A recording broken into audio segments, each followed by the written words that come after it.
So, good morning, everybody. Do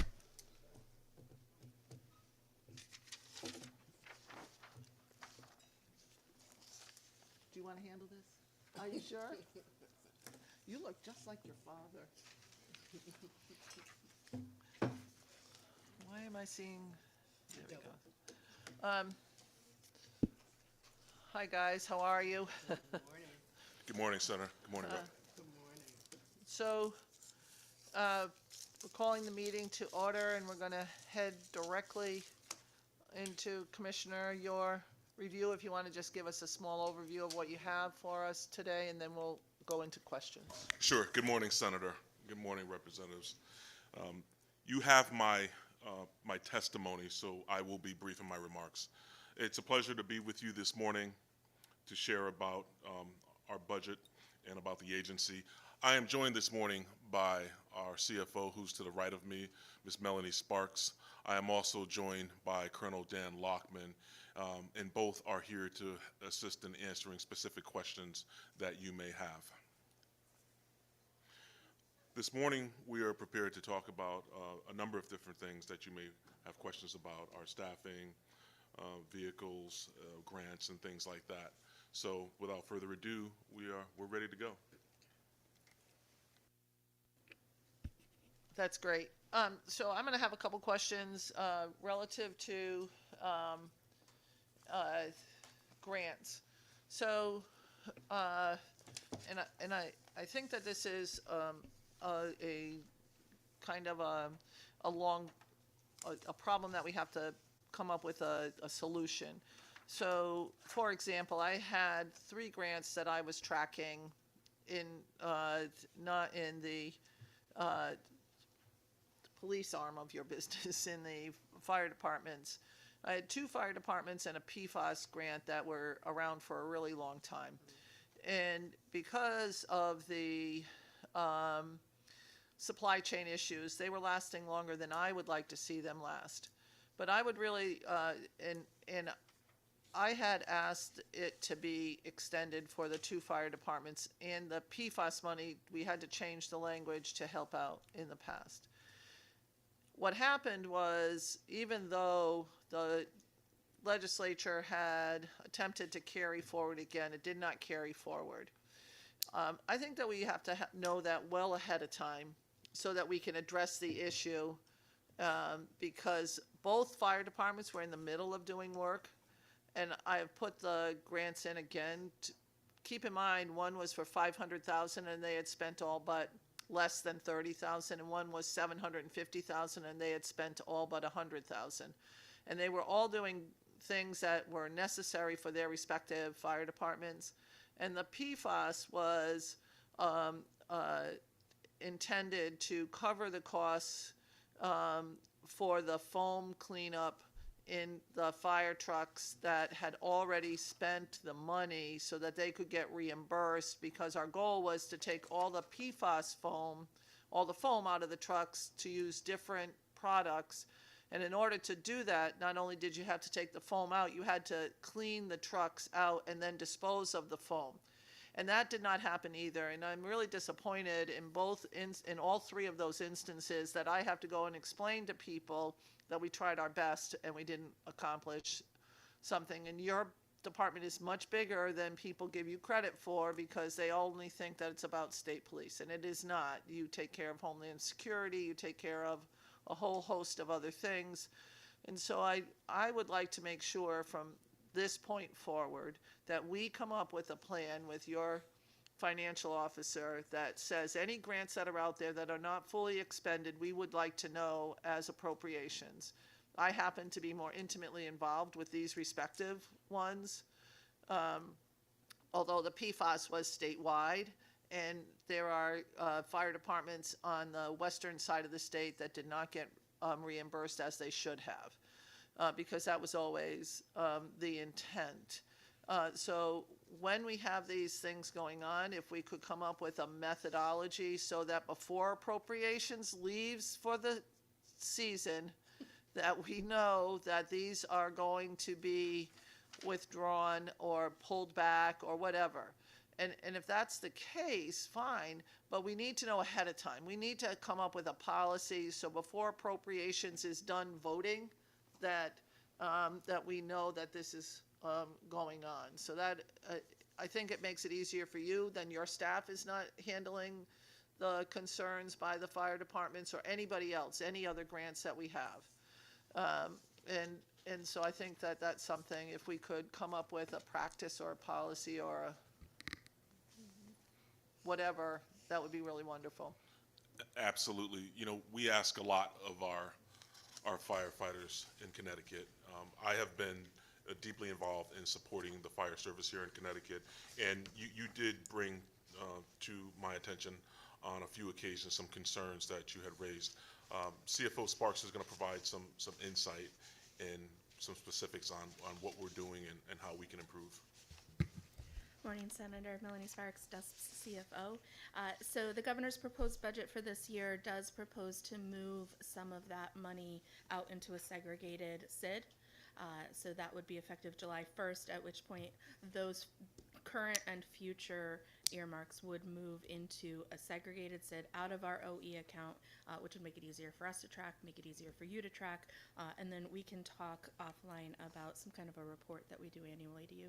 That would be wonderful, because I know the work that you do, and I know it gets lost in the weeds because we put in grant applications, and in this case, directly reflective of the supply chain issues that happened during COVID. A lot of these grants took longer, but our volunteer fire companies are under a lot of pressure right now based on the budgets that they have to deal with, and I just want to make sure that we are addressing some of these issues, so I appreciate that.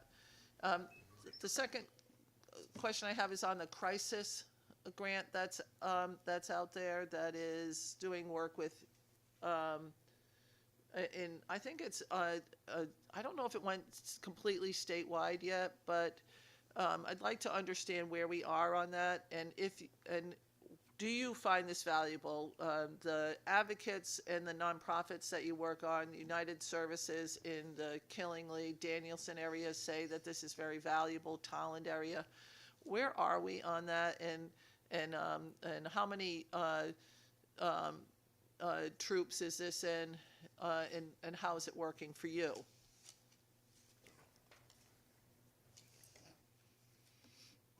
Sure, I can answer that. So we do still have funding for the crisis program. Currently, it is fully implemented and operational in 2 of our troops, partially implemented in another 2 troops.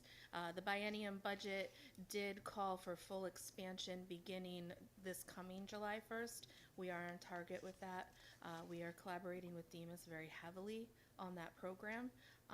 We have internal staff that are dedicated to managing it, and then we're working with the LMHAs, the DEMAS LMHAs.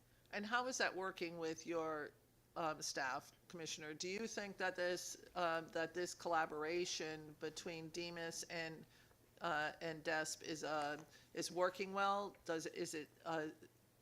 Our goal was to make sure that we were intervening on mental health issues that, quite frankly, your officers handle a lot of mental health issues, and we're trying to provide some resources, so that is a little bit easier to see. Yeah, Senator, I am really pleased with the relationship between DESP and DEMAS. When I first arrived as commissioner, I was pleased to see that there was a program in place, and now it's going to be expanded statewide.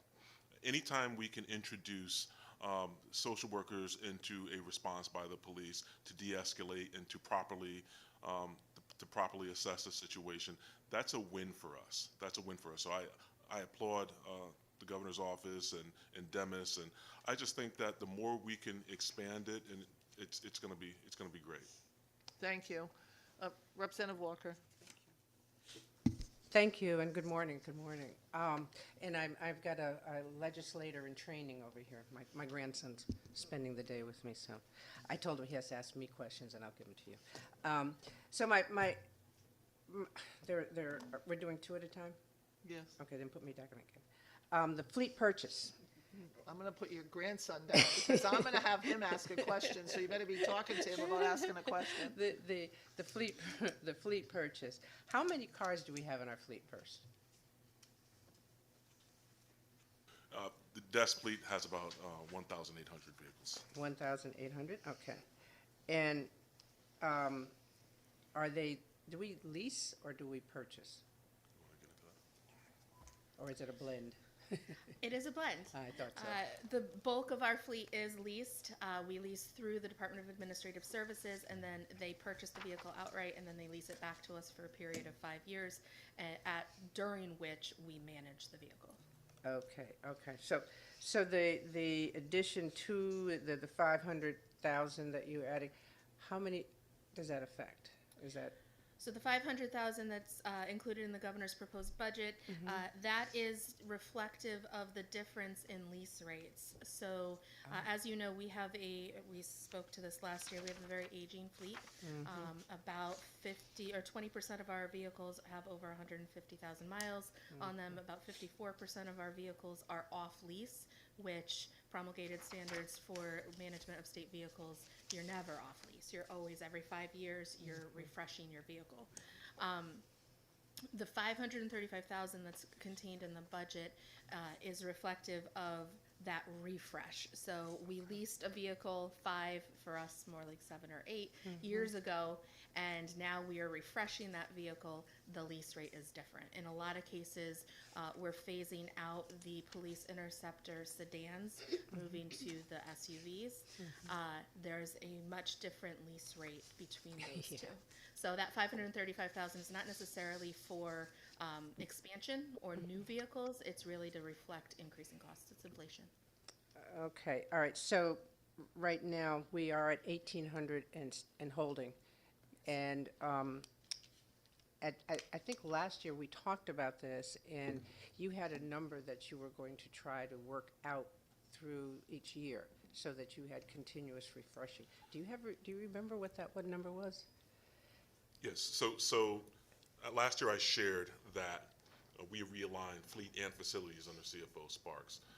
Thus far this year, we've introduced 300 additional vehicles into our fleet, which means the high mileage vehicles that troopers were operating, and I'm talking in excess of 160. I mean, the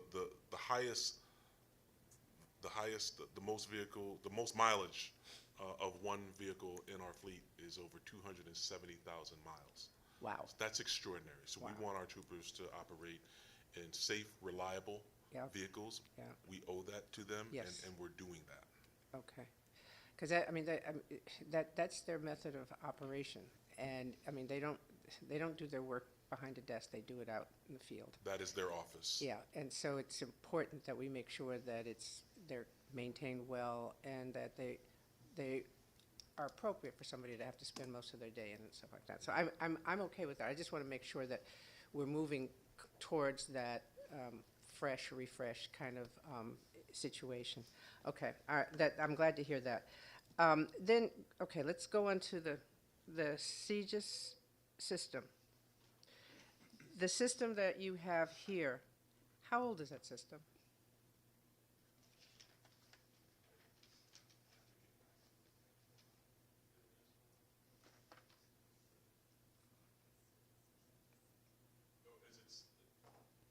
It's your information, justice information system, Justice Information System.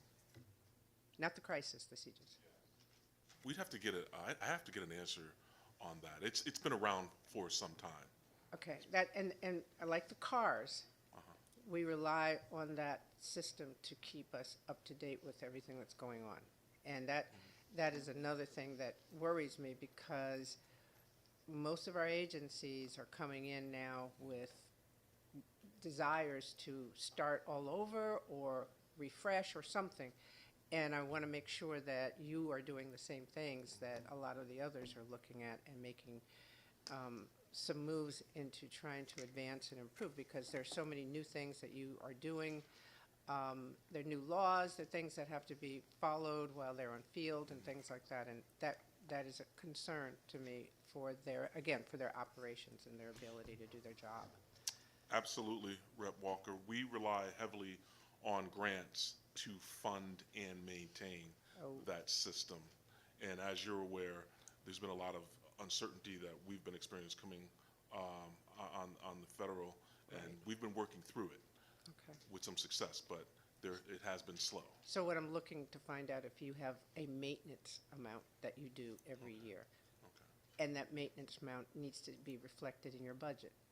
Because if we don't reflect it in the budget, then it can disappear when we don't know it, and then we find out we have a system that is back on cobalt, green, and white paper, or something like that. I mean, Yeah. we need to have the state of the art out there in the field for the officers and for the people of Connecticut, just for their safety.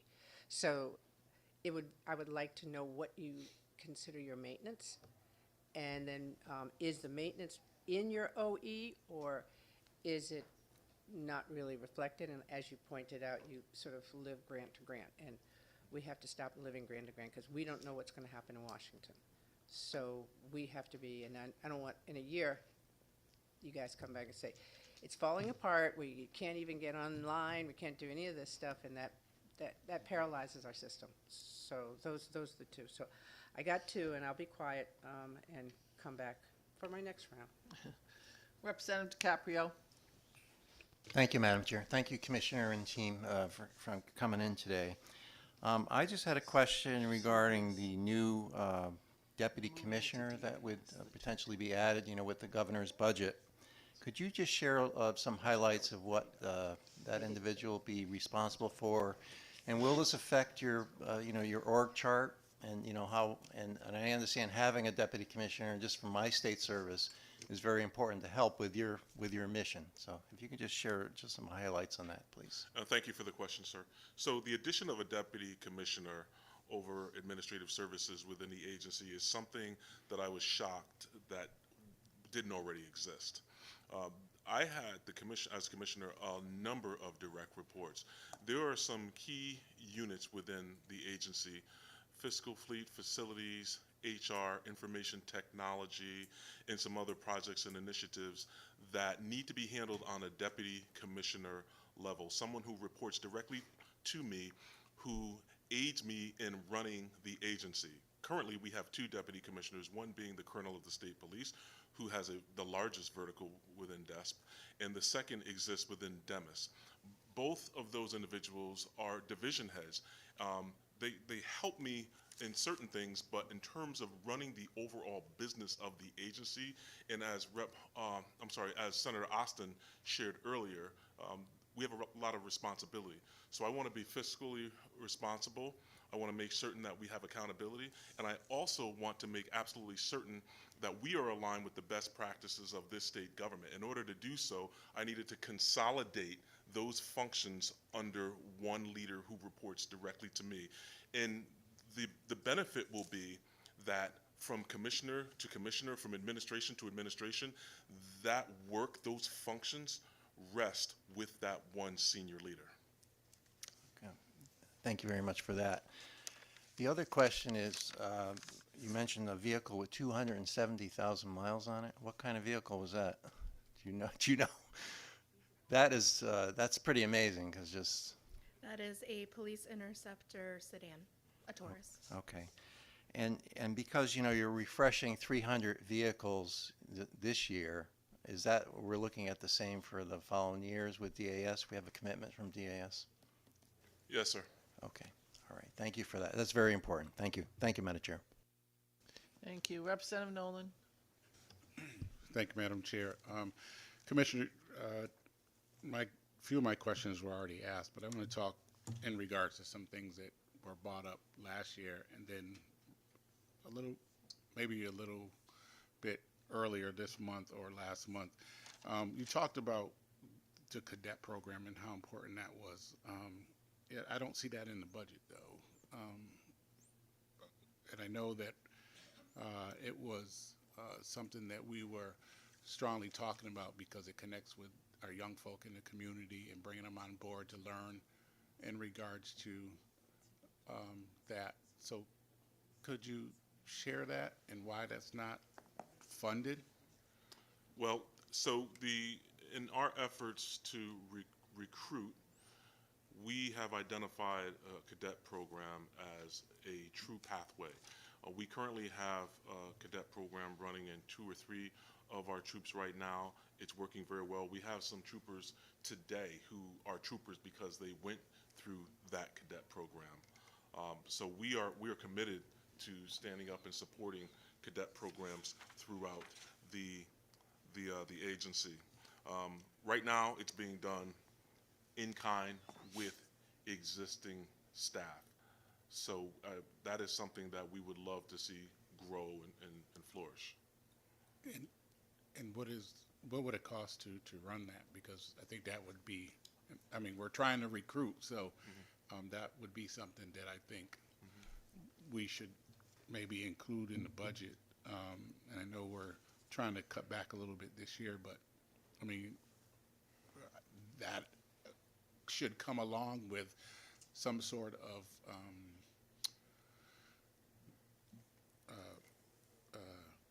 I don't want to say pay for them, but some kind of mechanism in which they can get a little bit of funding to be delivered to those young people for coming on board and trying to pursue this career. I agree, Rep. Nolan. I've been very vocal about the need to create pathways into public safety, and in this case specifically, the Connecticut State Police. We can bring some numbers to the working group that will answer your question. But there are some models out there. I believe the city of Hartford, the state of Massachusetts State Police has a program whereby cadets are incentivized. It's a great program, and there's some things that we can and should be looking at. Okay. And the other thing that was discussed is in southeastern Connecticut, obviously we have a huge conglomerate of large businesses, EB, Millstone, that defense sector over there. So I know it was discussed about maybe trying to put together an Eastern Connecticut security initiative that has quarterly meetings and some trainings for emergency preparedness, because we don't have that right now that I know of, and that is something that I really believe, because we have those large corporations in that area, is something that we need to start having. So that is another thing that I'm surprised that I don't see in this budget, because that is something that if just one of those facilities goes under attack or one of those facilities has some kind of problem, we don't have that infrastructure where those that initiative can start. So I have traversed the entire state, as you're aware. There is, and I have met with Millstone as well as Electric Boat, both Foxwoods, Mashantucket. The novelty of the eastern region of the state is that there is a huge defense sector out there, and we have spent a lot of time there with police chiefs, fire chiefs, and we are looking to convene a group to start talking very broadly about how we can collaborate more closely around our efforts to secure and respond to something if in fact it did happen out there relative to one of those sectors. We do have through our Division of Emergency Management and Homeland Security a regional coordinator who is very dialed in there. His work is interconnected, but I think we need to start looking a little closer at what more we can do, and I'm happy to lead that work. Okay, well, I appreciate that, and I have a couple more questions, but I'll wait my turn again. Thank you, sir. Thank you. Thank you, and so I'm letting these guys talk about the state police component of your job. On the emergency management component of things, where you have different regions. So one of the things that we have that is going on, right, this has been a cold weather impacted season. You know, who knew we were going to have snow like we had back when I was 2? The fact is that we're down in some places with salt and other products that we use. So I talked to Mike Caplet, who's great. I can always give him a call, and he gives me accurate information. And we were seeing a shortage of salt across the board, in particular in certain municipalities, because I think that they were not buying product for a snowy winter. They were buying product for the snow that we have had.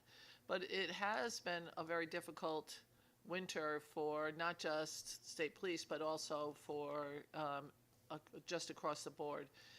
Do you have regular conversations about this mundane part of your agency to talk about the emergency management component of things? Yeah, I'm glad you raised that, Senator. We are having conversations about that. I am particularly interested not just in the shortage, but similarly, you've probably noticed that there have been a number of water main breaks throughout the state Yeah. due to this cold weather, and I believe that is due to aging infrastructure, something that we're going to have to start to look more closely at. The one in Waterbury about a month or two ago was significant. Right. But the bottom line is these things are happening more frequently. So as we start to get colder, as the weather starts to get colder, we need to start to think about how we can be more proactive in shoring up these things. I can't agree with you more. I'm always excited about taking care of the mundane water and sewer infrastructures. I put bills in every year to work on sewer lines, water lines. The same thing happens in the Montville Manor, where they have water breaks all the time. And I have sewer lines that are over 100 years old. Let's face it, they're not operating in the same way they did 100 years ago. And if we're not going to take the proactive approach, then we have to take the reactive approach, which is what happened in Waterbury. And in Waterbury, it was very dangerous, because not only did it impact the public infrastructure, but every single structure there, every private home that's connected to that then gets impacted by the fact that the water main breakers, didn't have any water, but then their lines start getting ruptured and other things. So I think that if we really are serious about some of the housing bills that we talk about and other things, we're going to have to take care of this infrastructure. And a public infrastructure like what happened in Waterbury was, in my opinion, very dangerous and unfortunate for them, and they had a lot of work to do. But it puts your guys that have to respond out there in positions of having no resources to take care of the problem generally. Yeah, our emergency management team works very closely with the teams within the municipalities, but it does put a lot of pressure on them for prolonged periods of time, while we're dealing with oftentimes other emergencies and disasters as well. Thank you. Representative Walker. Thank you. So I'm going to come back again. I just want to say that the idea of centralizing again your technology system in DAS is not something that I think should happen. You need to control it, you need to have that access, and you need to modernize it and update it. So I'm just putting that on the record right now, because no question, I'm just flat out, that's my statement. The shooting task force. The shooting task force doesn't show up in your budget, but it shows up in the Division of Criminal Justice budget of over about $1.5 million. I thought that was an agreement or something between you and maybe the Division of Criminal Justice.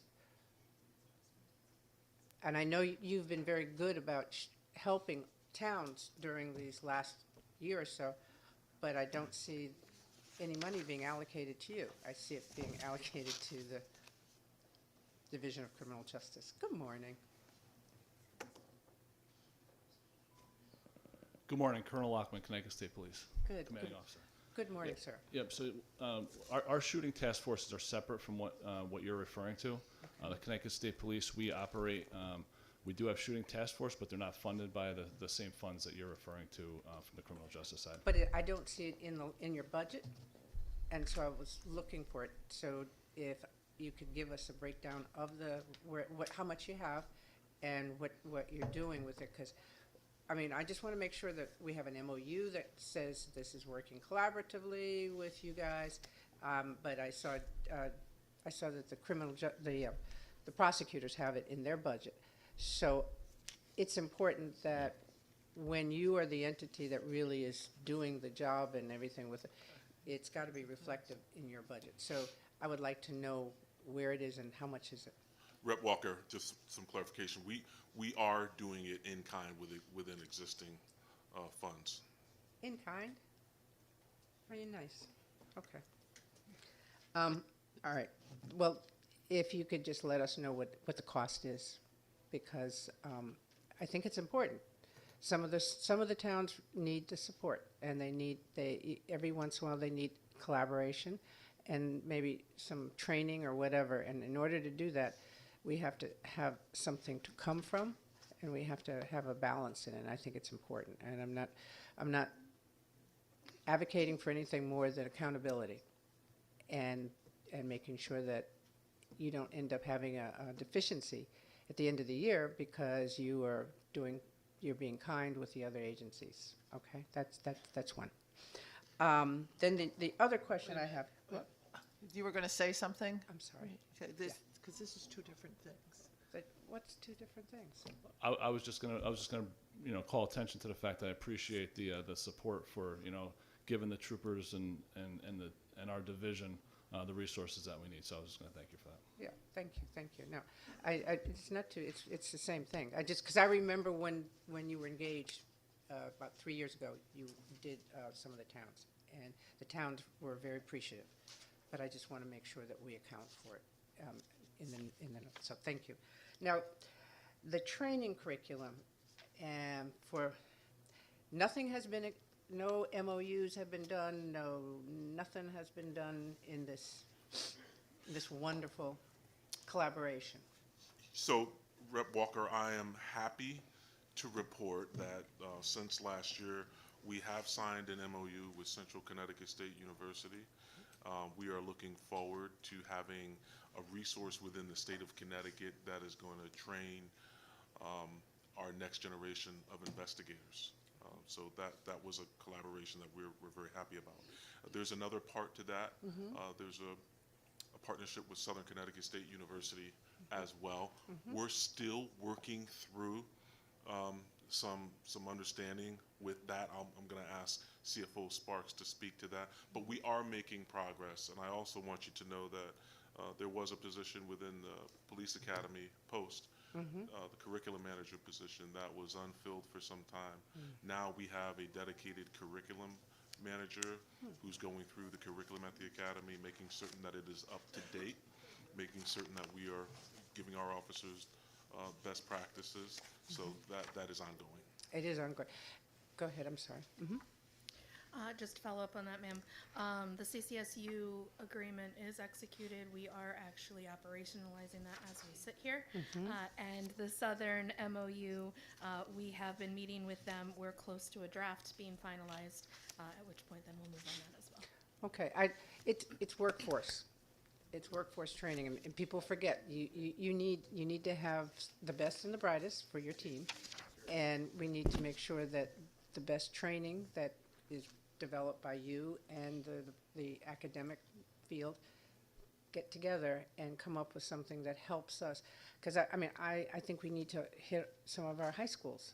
I think that's where we should be looking at right now and trying to help you have a continuous pool of applicants and applicants that you have helped to develop in the high schools. So my other question on that is, in this plan, are we going to be more, I don't want to say aggressive, but more planned in how we actually approach the high schools around the state to see if we can try and generate interest in colleges to then help to lead to that? So help me, make me feel good. Sure. No, this is great. I get excited about this because we are in the process of developing an advisory board for the Central Connecticut State University partnership with DESP.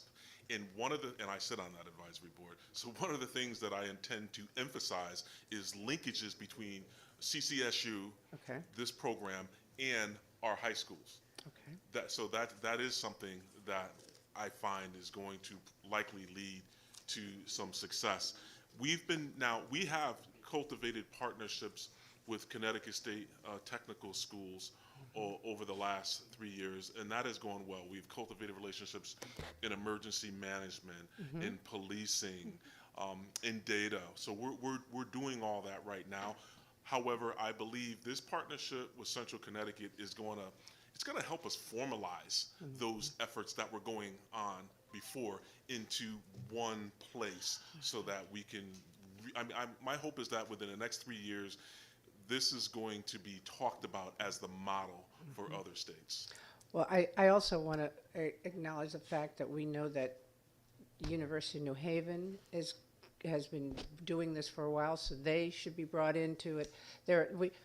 We have a wealth of opportunities to provide for our officers in training, and also helping us to engage the kids that should be getting engaged with for the jobs and things like that. So I'm excited.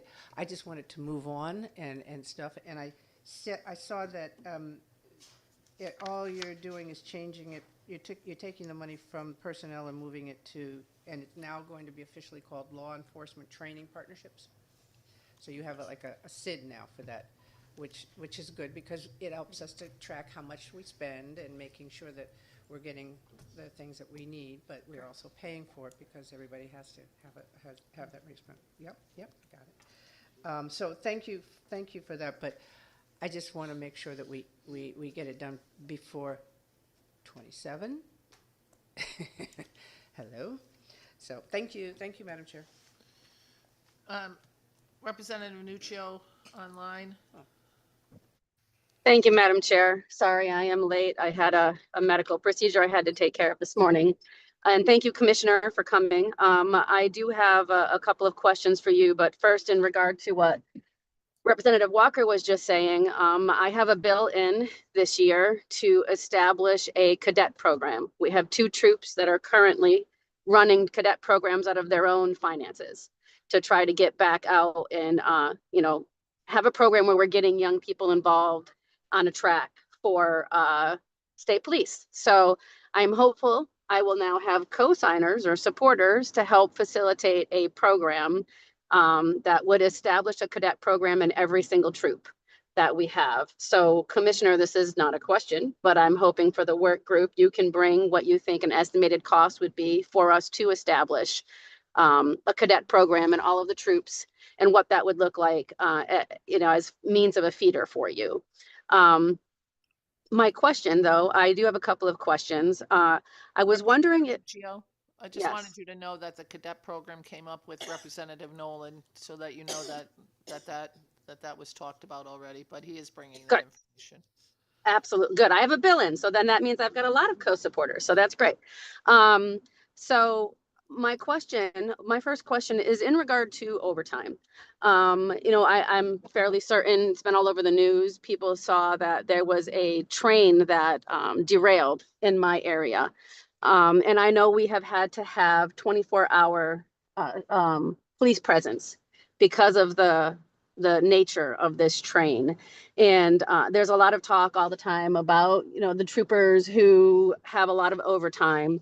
And just the nature of how state police work and having to have people on the streets 24 hours a day and in patrols and that, I think it's important to kind of delineate. Can you talk a little bit about the overtime numbers that we see, whether or not they are something that are considered reimbursable or non-reimbursable, and how that functions? Because last year in the governor's proposal, I was very vocal in saying I did not believe there was any way that you guys were going to hit the overtime numbers that was in the governor's budget and in what appropriations and the legislature passed. I did not see a path to that number, and I don't believe you are anticipated to hit that number. So I was wondering if you could just give us a little bit of a rundown on the overtime situation. Thank you, Representative Nuccio. I will begin and then ask my, CFO Sparks to provide you the specifics on numbers. First and foremost, we ask a lot of our Connecticut State Troopers. They're operating 24 hours a day, responding to emergencies, much like the one you just described, the train derailment, and others. With every hour of overtime work means time away from their family, and I remain concerned about the wellness and the number of hours that they're working, but they continue to answer the call when we call upon them. So I have instituted some strategies within the agency to ensure that we are being fiscally responsible. We have regular meetings between myself, the CFO, and each division head, that includes the Colonel of the State Police, to talk about how overtime is being spent, where it is being spent, and look for ways to reduce overtime anytime we can. That is a fact. But I will share with you that a lot of the overtime that is worked is reimbursable, and I'll share. Well, I'll tell you what. I'll turn it over to CFO Sparks at this point to provide some specifics, as I believe you want that. Thank you. Good morning, Rep. I appreciate that question. The DESP overtime budget is extremely nuanced. If you were to look online and pull our agency overtime budget, it looks like we're trending at $70 million this year. What isn't easily identifiable in those public numbers is that roughly 49.7% of that is reimbursable to the department and or the state. Every time that you see a state trooper sitting on the side of a highway with a DOT construction crew or any construction crew at all, anytime you see a state trooper with accompanying an Eversource call out, our resident trooper programs, we frequently get requests for assistance from other state agencies. All of that overtime is coming back to either the department if it's paid in year or the state if it's paid after the end of the year it was incurred as reimbursable. So that roughly reduces our actual overtime, the overtime that we can control, the overtime for mandated staff for the roughly 250 sworn staff that we're down. That reduces that number to about $39 to $40 million. So I appreciate the ability to give that context because it does change our overtime picture significantly. If I may, as a follow-up, not as my second question, you mentioned resident troopers. From the resident trooper perspective, when we are getting refunded from the towns for the resident troopers and that, does that money go directly back into your budget or is it swallowed up into the general fund? So it doesn't really reflect what the actual cost is of the resident trooper program. So that's also very nuanced. So it depends on what is being repaid. So the resident trooper towns that we support, we bill them. We bill them for salaries for the number of troopers they have at a certain rate, not the full rate. We bill them for all of the fringe associated with that trooper salary, as well as equipment, vehicles, things like that. The salaries, straight salaries, the overtime, the salaries, the supports, OE stuff, the equipment, the vehicle, as well as all the fringe. When we bill that out, it comes back to the state, not DESP. The overtime incurred by resident troopers, when we bill that out, that does come back to DESP if it's paid in the year in which it's incurred. If it's not, it goes back to the general fund. Thank you.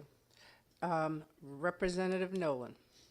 Thank you, Madam Chair. And Oh, I'm glad that the cadet program is being brought up quite a bit because that just shows the importance of what we've been trying to do throughout the last year, or even more than the last year, to try and bring that to fruition, especially what Representative Walker said in regards to high school and college students, trying to make sure that we recruit. And I like the word that she used initially, aggressive.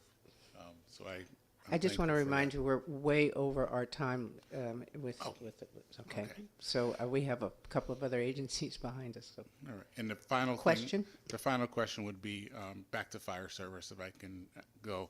I understand that we are still borrowing a fire truck from another agency, and I'm grateful that we are able to use that fire truck, but I'm also worried that if something happens to that fire truck, will us being responsible for it?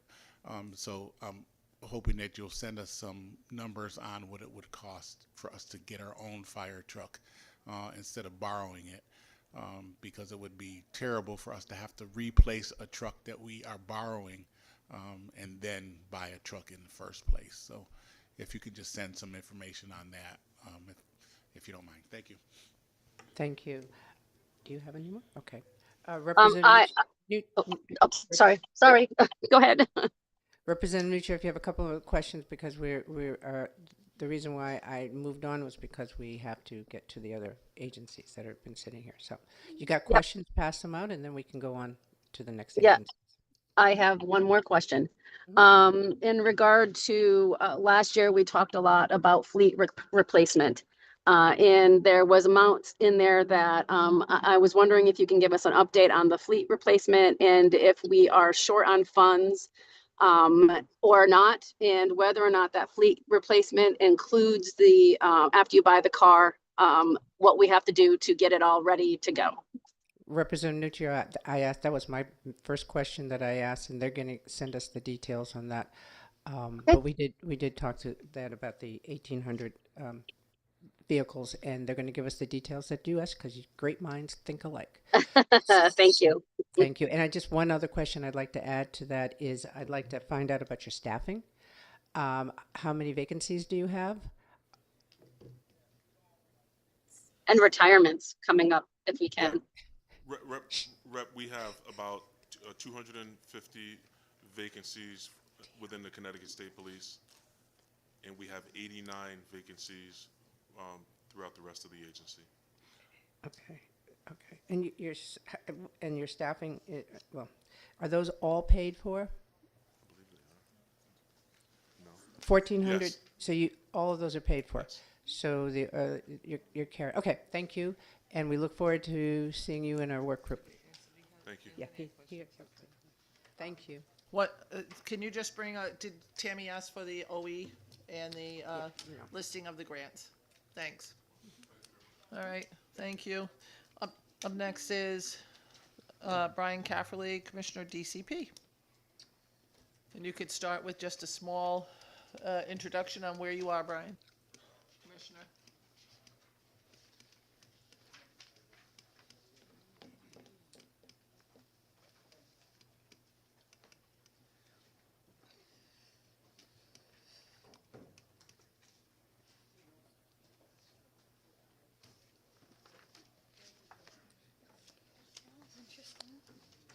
Good morning. Morning, how are you? Great. Go right ahead, sir. Thank you. Get my notes together. 1 second. Mm-hmm.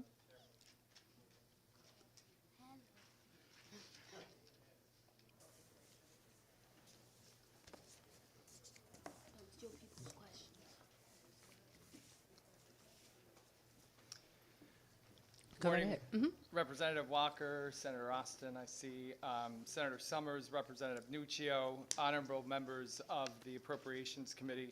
I am Brian Caffarelli, and the Commissioner of Consumer Protection, and I appreciate this opportunity to testify in support of Governor Lamont's fiscal year 2027 proposed budget adjustments for DCP. I also want to thank you individually and collectively for your steadfast support of DCP. Our mission is to ensure a fair marketplace for businesses in Connecticut and safe products and services for consumer. And what that actually means is our goal is to keep communities safe while not overburdening businesses that do the right thing. We're a small but mighty agency of roughly 300 employees across 12 divisions. Many of our employees whom are out in the field conducting investigations, routine inspections, and engaging directly with our many licensees and consumers who work and live throughout all 4 corners of the state.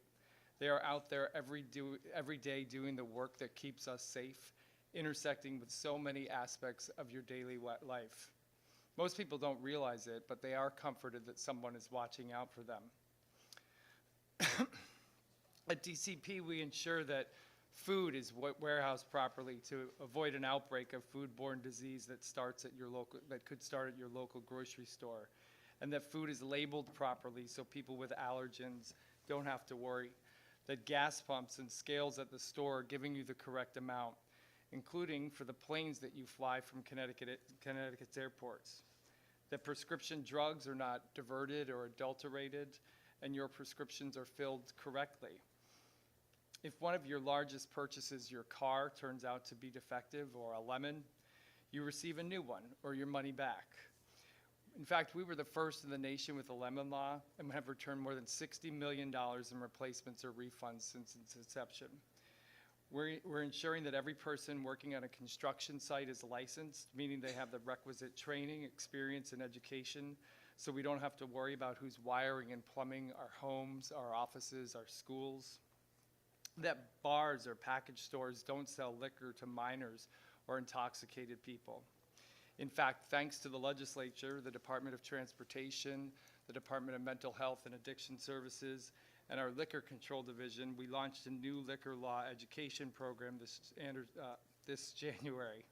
I did want to give a shout out to Caitlin Anderson, who was our Chief of Legal but former Director of Liquor, who developed this program, and she's in the room with us here.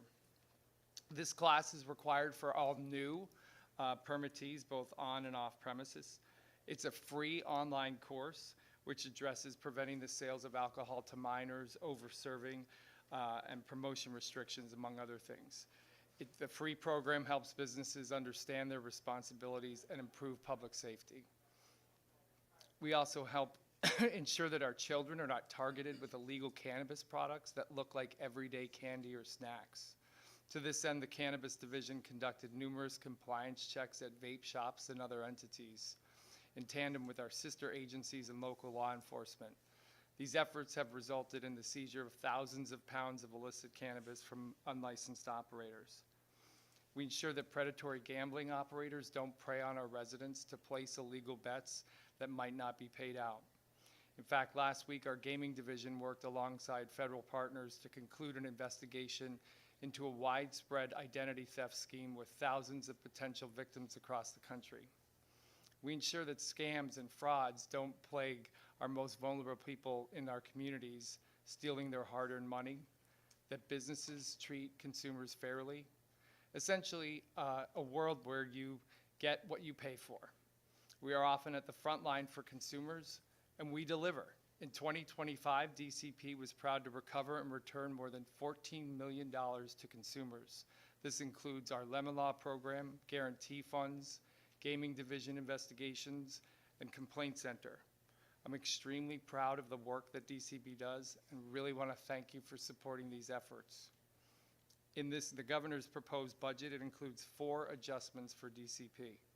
First, it provides funding to offset a federal indirect cost rate reduction. Second, it funds 1 additional employee in our drug control division to implement the Canadian prescription drug importation program that resulted from Public Act 25-167. It also reduces funding that was provided for 2 bills that did not pass in the last session.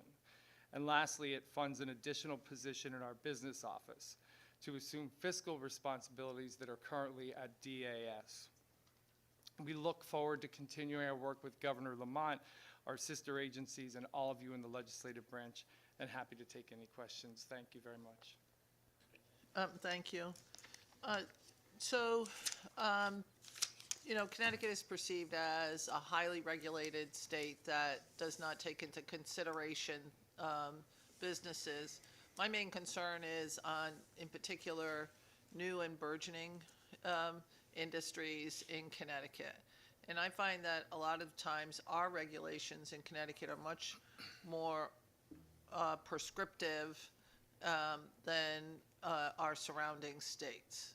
And so it's something that I just want to say, I know that we are going to talk later about some specificity on that, but I am concerned that when we start a new business in Connecticut, that we are not working on ways to make them successful. We are working on ways to hurt their profitability and hurt their expansion in comparison to other states. And you can comment on that. I don't really have a question on that. I just have noticed that with a lot of the newer industries that we are trying to bring in, we are doing everything we can to decrease them, not increase them. So, I'd like to comment, Senator. I do believe it starts with tone, and it is one of the first things that Governor Lamont discussed with me when taking this job, is there a way to make one of the chief regulatory agencies a little more business friendly without sacrificing any public health or safety? And we have worked to do that on many levels. First, we've worked with DECD when they're recruiting or trying to retain businesses and any challenges that they have. We have a good relationship with CBIA.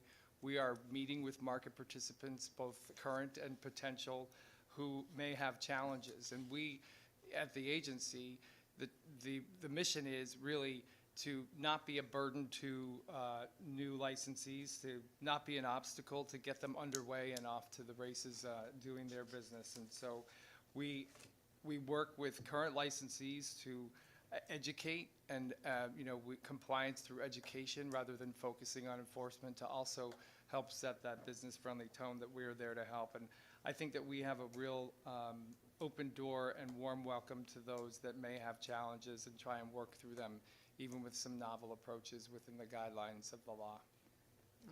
and I would say that there's work to be done Correct. on that issue. Always. Thank you. Representative Nolan? Thank you, Madam Chair.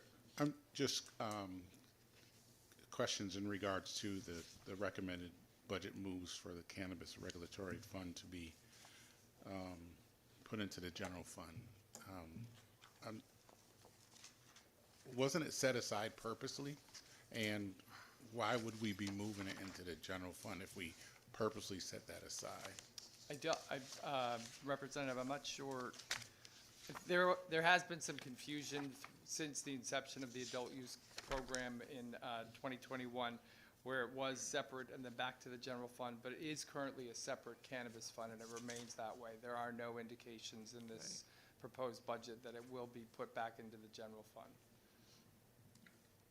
Okay, so when it says it's recommended to be moved, then, explain that. What page are you on? It's on the 15, I think. On the bottom, it says, the governor's recommended budget moves the Cannabis Regulatory Fund and the Prevention and Recovery Service Fund expenditures to the general fund. I didn't see that. Where are you, Anthony?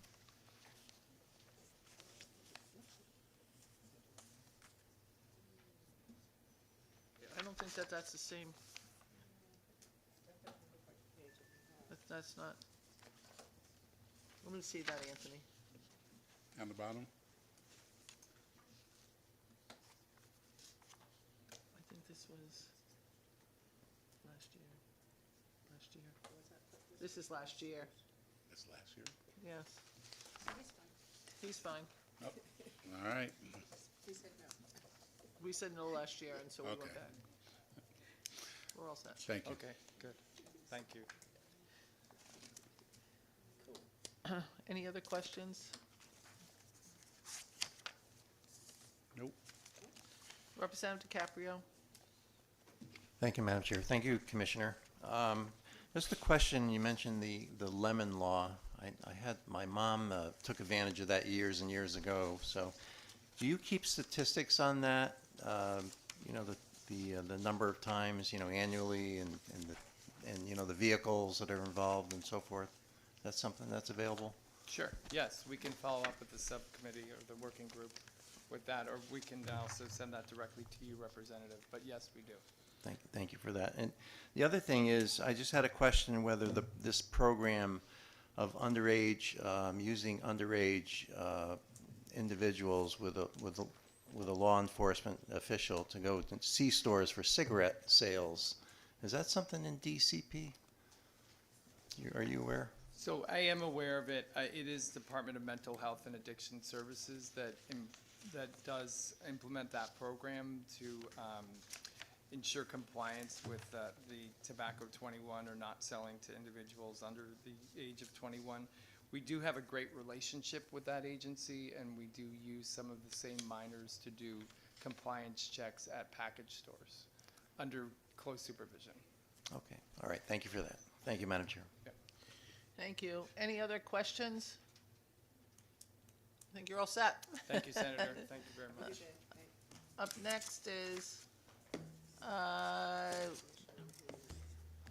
we are well early. Is Commission on Human Rights here? Yes. Come on up, guys.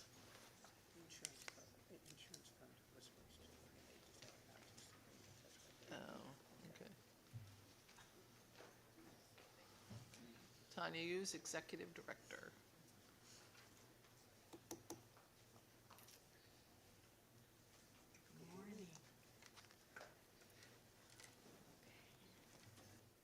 If you want to go through just some brief comments, that would be good.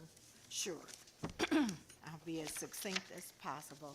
Good morning, Senator Olston, Representative Walker, Representative Nolan, Representative DiCaprio, and all members of the committee. My name is Tanya Hughes. I'm the Executive Director at the Commission on Human Rights and Opportunities. With me is our Deputy Executive Director, Cheryl Sharp, and we also have others from our team present for any questions that you may have. We're here to present our budget presentation, and we are in agreement with the governor's budget proposal of 3 positions that were granted that will allow us to sever our ties somewhat with the Department of Labor. It's an amenable agreement amongst us and the Department of Labor. The external dependence on the department has become cumbersome to both agencies, and we're at a position now, we believe, where we need to be independent. And so those 3 positions would provide for an EEO analyst as well as 2 other positions. And then we're also in need of litigation funds for things such as transcripts, expert witnesses, depositions. We've also seen an increase in the cost of translations throughout our agency, and we're desperately in need of clerical assistance. Historically, we had 3 clericals at each of our representative offices. We are down to 1 per office, and it's causing us to not be able to meet our statutory commitments time-wise, and so we're desperately in need of clerical assistance. We're also awaiting funds to be distributed so that we can complete our contract for the disparity study implementation. The funds were granted at the bond commission, but they haven't been deposited in the account, and so we need that to happen.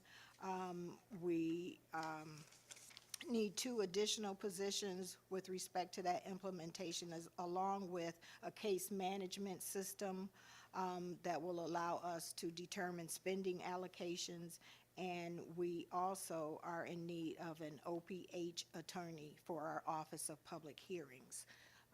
Cheryl, would you like to add anything? Sure, and greetings to all.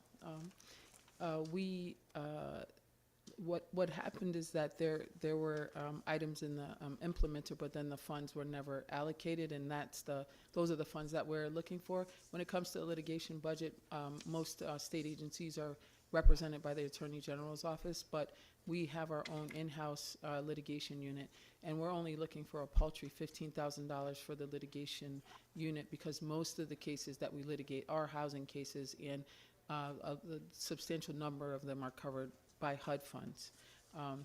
However, at this point, HUD funding is a little tenuous, and so we don't know what's going to happen with that. So we are in desperate need of those additional funds. As it relates to the system, as you know, you enacted a complete overhaul of our system related to contract compliance. And so that's why we need those, desperately need those positions, a human rights attorney, one as indicated here, an HRO trainee, and then the system itself.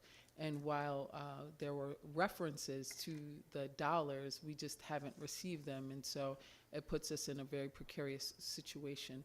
In addition to our agency, DAS and OPM also are working on this whole overhauling of the system, and I don't believe they've received their funds yet either.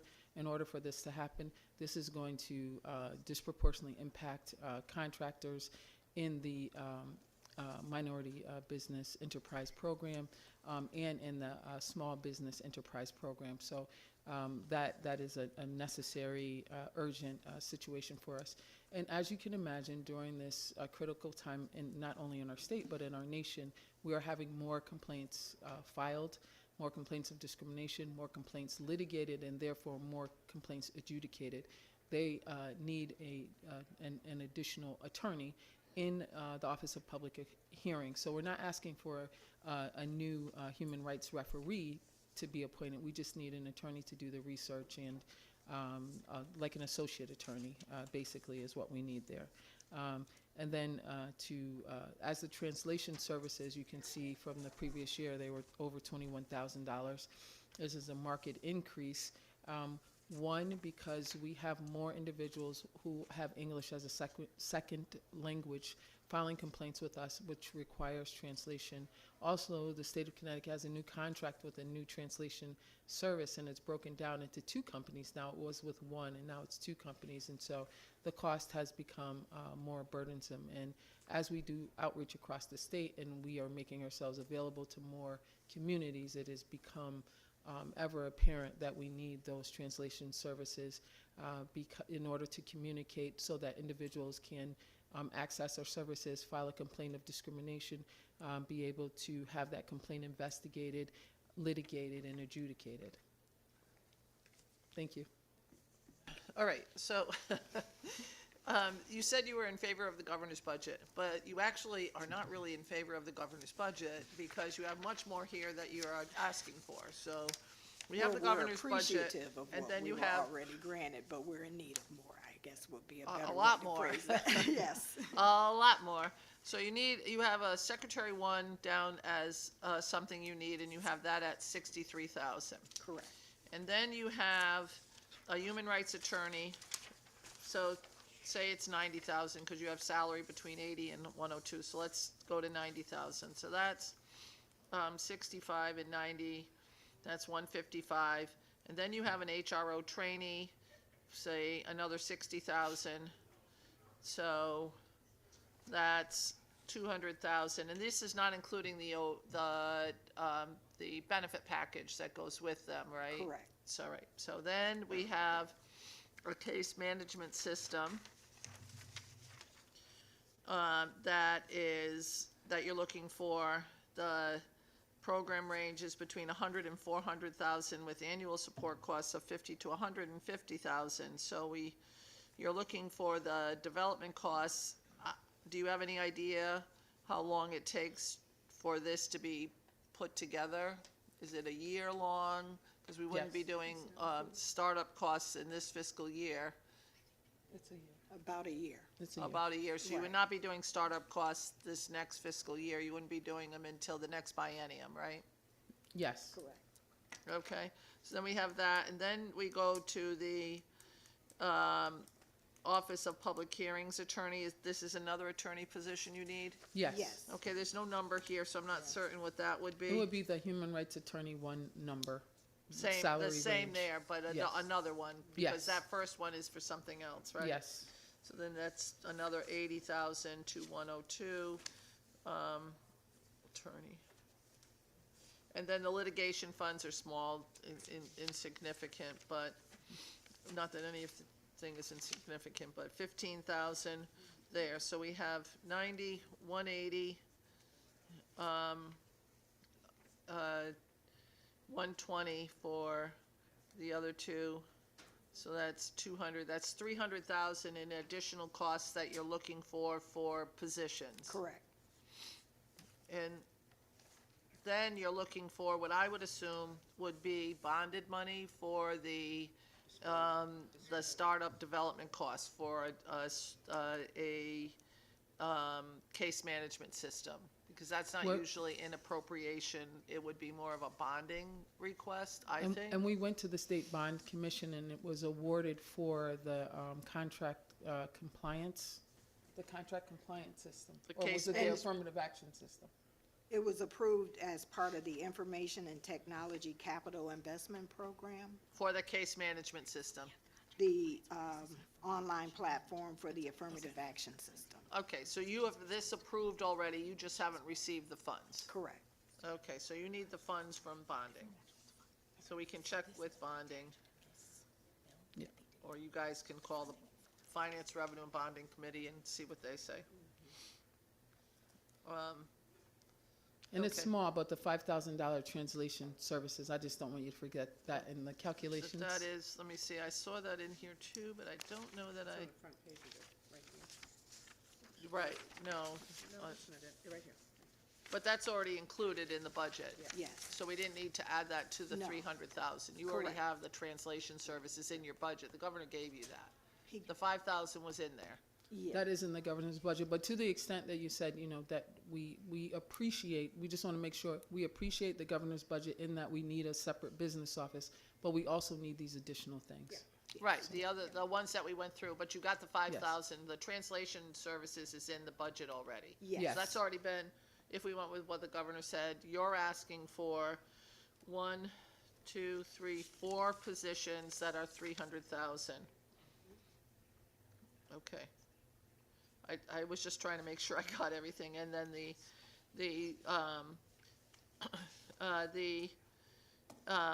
case management system, you believe that has been approved at a bond agenda meeting, not at a bond allocation, but at a bond agenda meeting, they approved that?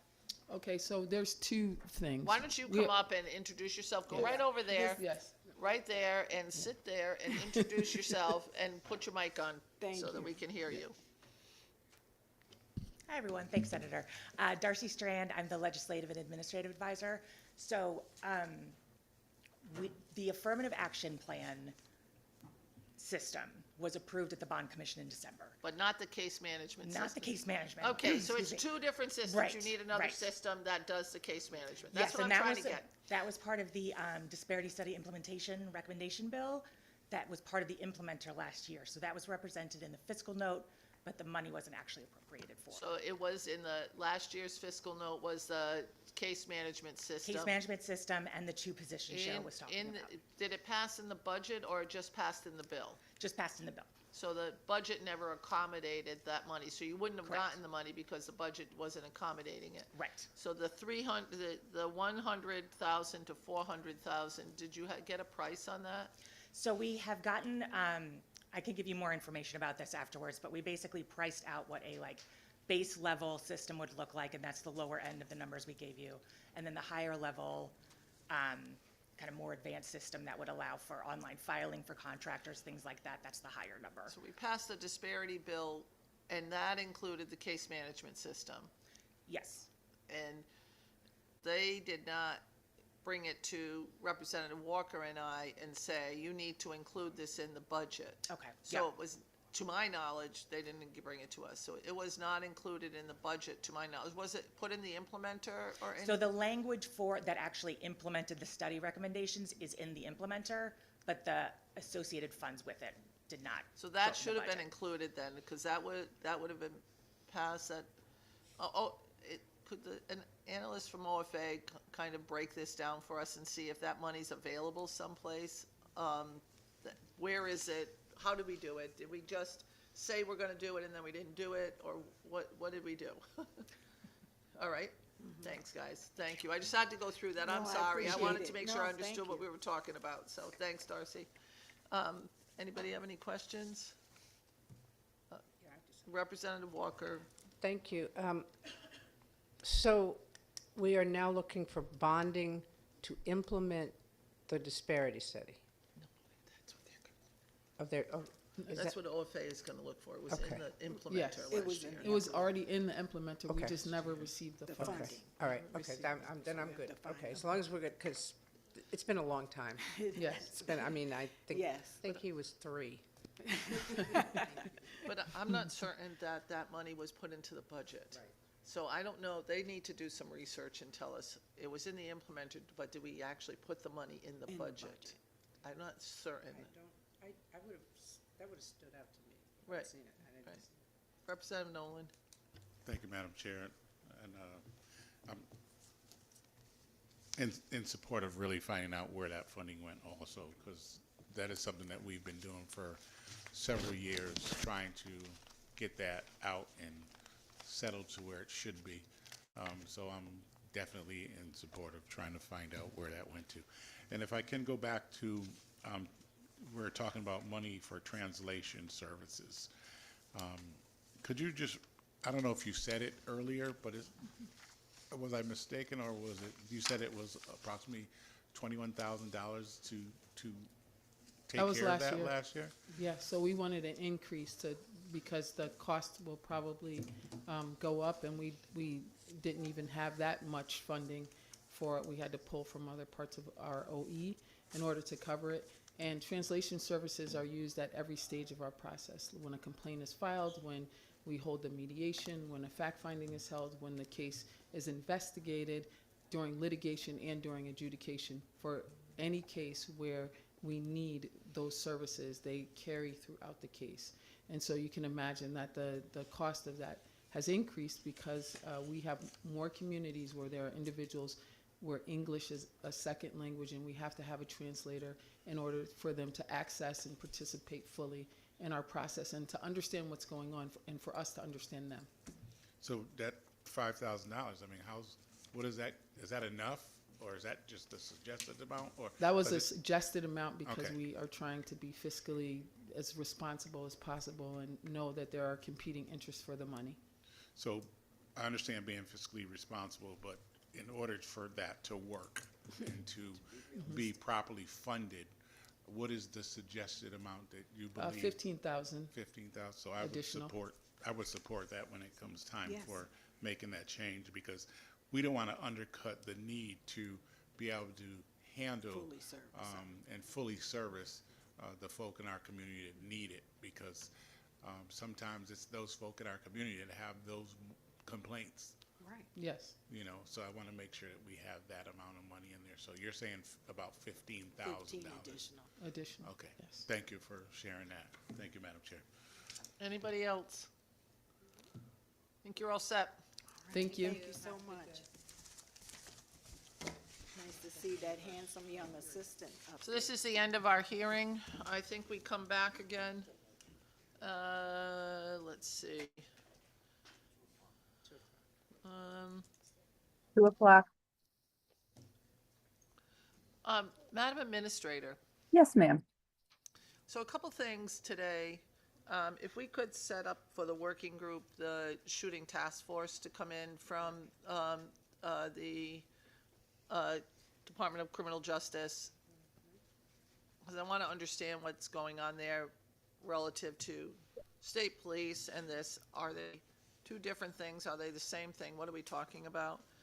And then the Workers' Compensation Commission, if they could come to the working group too, that we're not hearing from today. And we Of will be course. back at 2 o'clock to go into our public hearing. Yes, So we have 5 people that signed up? that is correct. Alrighty then, 5 people, woohoo! So that we're gonna close our, our agency briefing here. Thank you.